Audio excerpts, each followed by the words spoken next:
comedian Dave Boyle, and I'm quitting alcohol.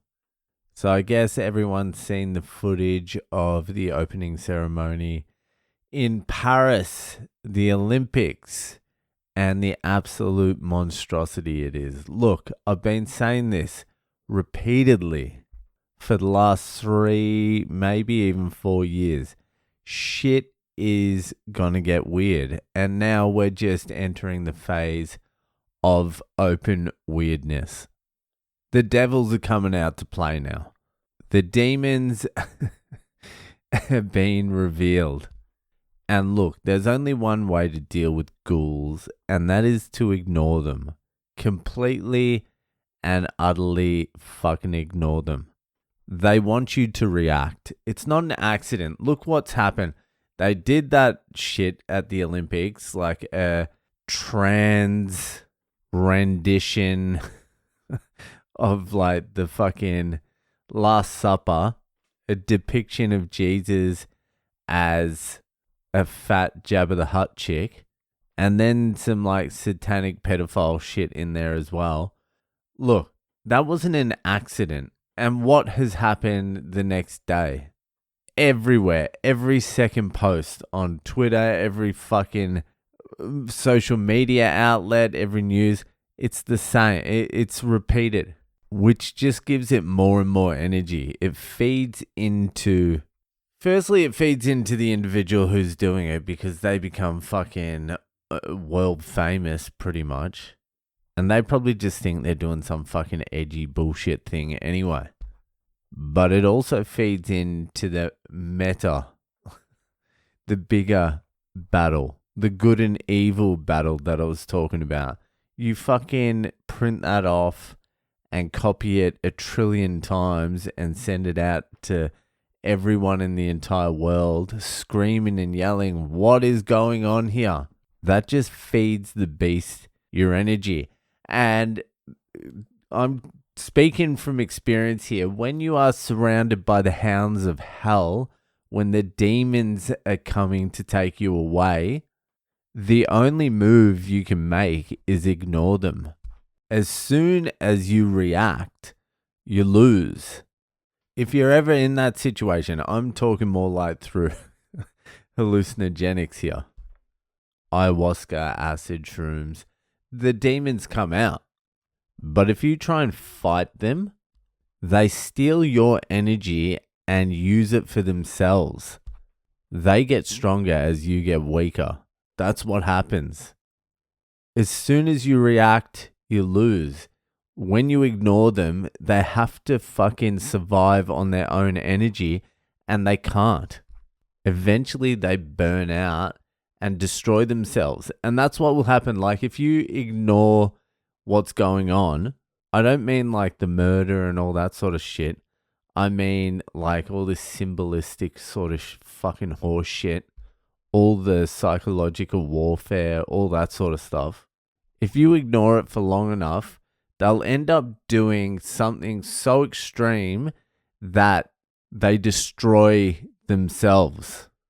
The ideology destroys itself because the only energy it gets is from the energy you give it. And I know it's very fucking hard not to react because it's scary. It is. When you're surrounded by demons and they're coming for you, it's scary. It's hard to stand there and invite them. All right, let's go to hell. Let's go to hell together.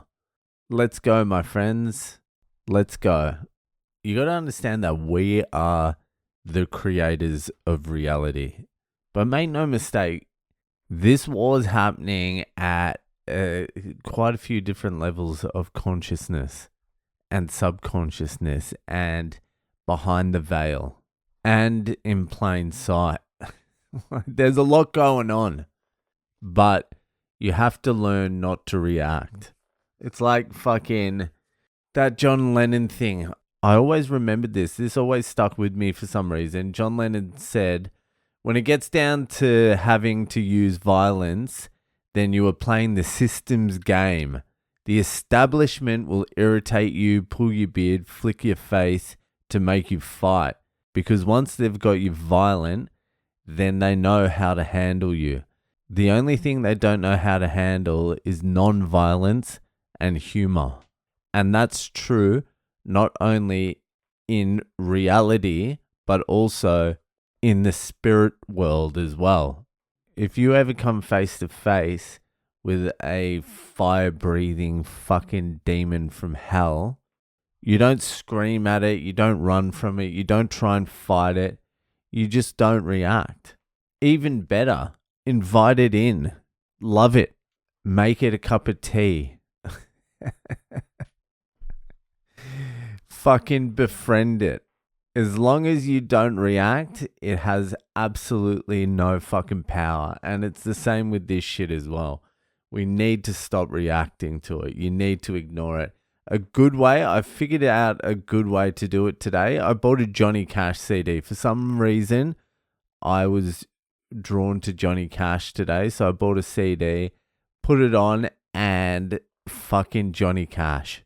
Bob Dylan called Johnny Cash the North Star. You can guide your ship by it. And I never really understood what he meant by that. And I've been a fucking Johnny Cash fan for many, many years. But I was listening to Johnny Cash's songs today, and it was like I was listening to them for the first time. There was something new about it. And Bob Dylan was right. He is the North Star. He is good. So that can be a refuge, is music. And my guess is the older the music, the better the refuge it's going to be. Like, if you just turn on fucking whatever the top 40 fucking music is now, that's going to be pretty much agenda-riddled shite. And also throwaway bubblegum bullshit. But if you keep going back, Johnny Cash was great. But I think if you go back to like Beethoven and shit like that, I think you're going to find some shelter from the storm. Because the storm is coming and you're going to need some ways. You're going to need a plan. Otherwise, what's going to happen over the next like 4, 5, could even stretch out another fucking 7 or 8 years. You're going to be lucky to accidentally get through it all. You're really going to have to prepare yourself. I know I sound like a psychopath right now, but you'll see soon enough we're heading into the vortex. Honestly, religion's probably not the worst way to go over the next like decade either. I reckon faith is a pretty good tool to get you through some pretty rough times. It's a great anchor. So if you're like a lapsed Christian or Catholic or Jew or Muslim or something, maybe dust off the books and get down on the floor and make a few fucking prayers. I can tell you right now, doing that is not going to hurt. Anyway, I know how insane I sound, by the way. You don't need to tell me. But I've been mentally preparing for this period for like maybe 15 years. Maybe my whole life. Like, really? And even though I've been preparing, it's still fucking hard for me to wrap my head around most of it as well. But all you really need to know is when you're surrounded by the hounds of hell and the demons come knocking at your door, ignore them. Because as soon as you react, you lose. Enjoy the rest of your weekend, and I'll see ya the fuck later.